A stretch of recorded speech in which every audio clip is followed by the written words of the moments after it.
Salut tout le monde, j'espère que vous allez bien. Aujourd'hui dans cette nouvelle vidéo, je vais vous donner mon avis sur le OnePlus 2 après un mois d'utilisation.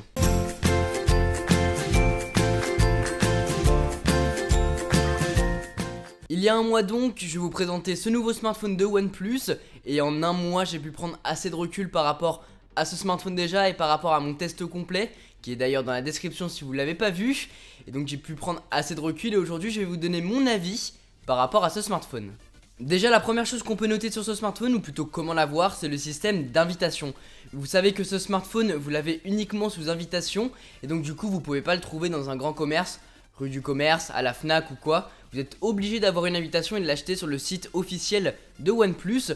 D'un côté c'est bien parce qu'on a l'exclusivité, on croit être le seul à avoir ce smartphone, et donc d'un côté c'est vachement bien, mais de l'autre on est le seul à avoir ce smartphone et donc du coup c'est vachement dommage, c'est très fermé. Et donc du coup, les personnes qui veulent l'avoir et qui n'ont pas d'invitation, ils l'ont un petit peu mauvaise. Côté design, le OnePlus 2 possède des coques interchangeables, j'ai pu vous en parler. Alors moi je possède la coque classique, celle qu'on a directement avec. Mais OnePlus vous en propose 4. Alors il y a bambou, il y a Kevlar, il y a quoi? Il y a Rosewood aussi, enfin il y en a quelques-unes. Et si jamais ces coques vous plaisent, vous pouvez les acheter. Bon, c'est un supplément à payer, mais vous pouvez aussi mettre un skins par dessus. Donc du coup vous pouvez vraiment le personnaliser à fond ce téléphone. Et c'est ça qui est vachement bien. En plus il tient bien en main avec son léger côté arrondi. Le smartphone on l'a vraiment bien en main. Il ne glisse pas aussi grâce à sa coque. C'est vachement bien. Et puis il a des matériaux vraiment nobles avec ce côté en aluminium ou en métal plutôt je crois. Et il est vraiment très élégant comme smartphone. Si vous voulez voir mon test complet, encore une fois, il est dans la description où il y a vraiment des prises de vue, etc. Là, c'est plus mon avis. Mais ouais, vraiment très élégant comme smartphone. Niveau batterie, le OnePlus 2 n'a pas de batterie amovible. Et ça, c'est vraiment dommage si vous aimez les changer au fur et à mesure. Parce que c'est vrai qu'elles peuvent s'user rapidement. Mais en tout cas, moi, ça m'a pas vraiment gêné. Avec ces 3100 mAh, c'est vrai que la batterie tient vraiment le coup. Vous pouvez facilement tenir une journée plus 3-4 heures le lendemain sans problème. Donc si jamais vous tenez une journée plus une soirée, vous dormez chez quelqu'un ou quoi, et bah vous aurez le OnePlus 2 sans problème le lendemain. Par contre, si vous l'utilisez de façon intensive, là vaut mieux le recharger le soir. De toute façon, je pense qu'aujourd'hui les smartphones vaut mieux les recharger le soir pour être sûr de tenir la charge toute la journée le lendemain. Le truc qui m'a vraiment déplu par contre sur ce smartphone, c'est le fait qu'il ne se recharge vraiment pas rapidement. Et ça c'est vraiment quelque chose que je peux vraiment lui reprocher. C'est à dire que si vous le branchez 5 à 10 minutes, vous allez gagner 10% maximum. Alors que les nouveaux smartphones comme le Galaxy S6 peuvent se recharger très vite avec leur fonctionnalité de recharge rapide. Là ce n'est pas le cas et donc du coup ça mettra 2 heures, 2 heures et demie voire 3 heures pour se recharger à 100%. Et c'est vraiment pas bon du tout. Un point que j'ai vraiment très apprécié sur ce OnePlus 2, c'est son appareil photo. Il est vraiment très bon, avec ses 13 mégapixels vous allez prendre de superbes photos très contrastées et ça c'est vraiment génial. Par contre les photos se prennent plutôt lentement et encore plus si vous mettez le mode HDR. C'est le prix à payer j'ai envie de dire pour avoir un appareil photo aussi bon avec un prix aussi bas pour ce téléphone. Mais vraiment j'étais très bluffé. Par contre pour les vidéos, si vous bougez, si vous vous déplacez avec, le stabilisateur optique n'est pas bon du tout. Voilà, il fallait quelque chose à lui reprocher à cet appareil photo, c'est le stabilisateur optique. Mais en tout cas l'appareil photo lui est très bon. Alors certaines personnes vont le mettre dans les points positifs, d'autres dans les points négatifs. Je veux parler de la prise USB type C. Alors c'est vrai qu'on peut le mettre dans les deux côtés. Moi je dirais oui à cette USB type C parce que c'est le futur. Tous les nouveaux Mac, tous les nouveaux iPhones, tous les nouveaux smartphones, tous les nouveaux ordinateurs vont avoir cette prise un jour ou l'autre, j'en suis persuadé. Mais par contre, à l'heure actuelle, quasiment rien n'est compatible avec cette prise. Donc du coup, tous les accessoires que vous allez avoir avec le micro USB ou la prise Lightning ne fonctionnera pas avec ce téléphone. Il faudra racheter tous vos accessoires ou alors changer le câble. Mais donc du coup, c'est très contraignant et vous ne pourrez pas utiliser tous les accessoires sur ce nouveau smartphone. Donc c'est un petit bémol à payer, mais bon, dans les années à venir, ça sera le standard je pense.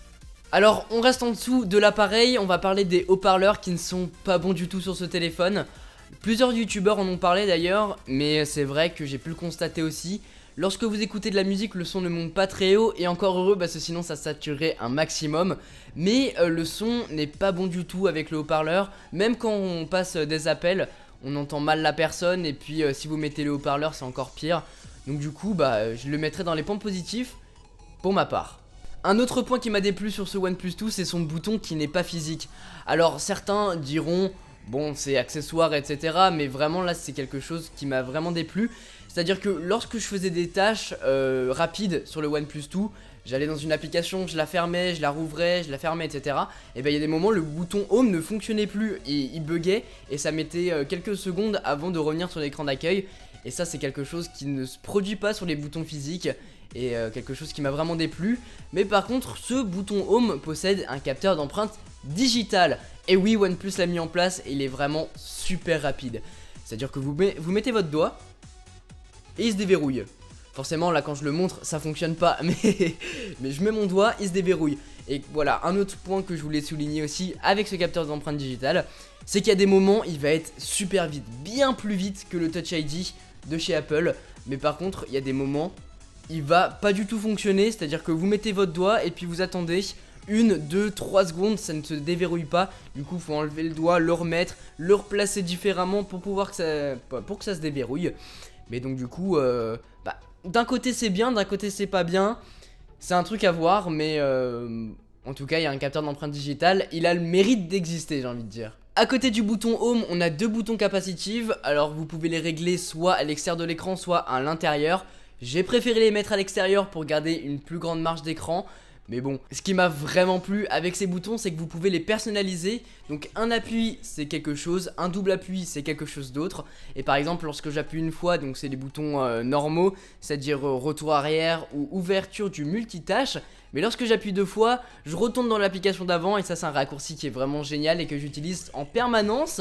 Et donc du coup le fait de pouvoir personnaliser ces boutons c'est un très bon point que j'ai pu noter.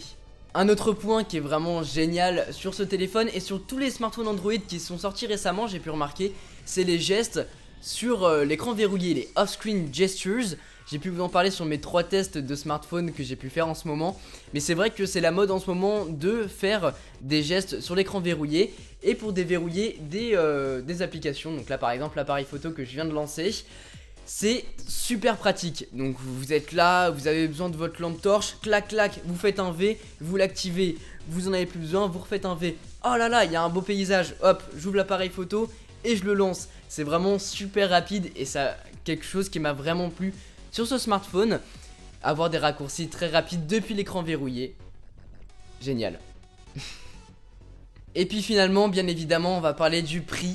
Donc vous le savez, le prix, ce smartphone, il est disponible pour 399 € sur la boutique officielle de OnePlus, avec une invitation bien sûr. 399 €, vous avez quoi? 64 Go, 4 Go de RAM, ce qui est vraiment très bien. Vous avez un appareil super bien fini, un superbe appareil photo, une batterie qui tient la route. Mais j'aurais aimé un petit peu plus de fluidité sur ce OnePlus 2. C'est vrai qu'il y a des moments, il est super rapide, il suit le rythme et tout ça. Et il y a des moments... il est vachement lent, les actions s'exécutent super lentement plutôt. Et ce qui m'a un petit peu déplu sur ce OnePlus 2. Donc du coup j'aurais aimé un petit peu plus de fluidité sur ce smartphone, ça aurait été très appréciable. C'était la première fois que je testais un smartphone de chez OnePlus et je peux dire que cette deuxième génération de OnePlus, ce OnePlus 2 est très satisfaisant. Pour ma part en tout cas, je l'ai trouvé très bon, que ce soit au niveau du prix, au niveau de la finition, au niveau de la batterie, de l'appareil photo comme je pouvais le dire juste avant. Il m'a vraiment plu et donc je peux vous le recommander facilement ce OnePlus 2. Bien évidemment faut une invitation pour l'acheter, ça c'est vraiment con, c'est vraiment contraignant. Donc tout le monde ne pourra pas se permettre de l'acheter. Mais en tout cas si vous avez la possibilité d'avoir une invitation pour l'acheter, je vous le conseille fortement. Voilà les amis pour mon avis sur le OnePlus 2, bien sûr c'est mon avis, c'est personnel. Si vous voulez vous exprimer, la barre des commentaires est là pour vous. Je vous attends, je vais tous les lire pour voir ce que vous en pensez. En tout cas j'espère que cette vidéo vous a plu. Sur ce, moi je vous laisse passer une très bonne journée. Tchou.